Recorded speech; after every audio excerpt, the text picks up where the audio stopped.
Hello and welcome to Fran's Flowers. Today's date is Sunday, June 1st, the first day of June. I can't believe May is over.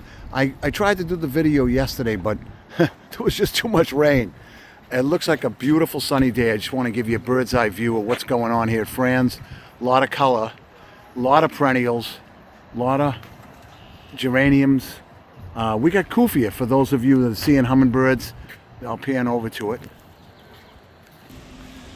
And once again, we got a lot of veggies. Great tomatoes, big, ready to go.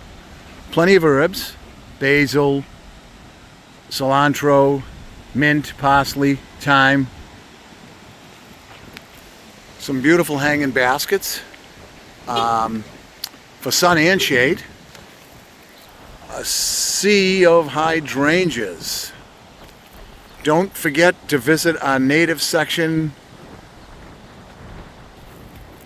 Last but not least, our perennials. See you all at Fran's.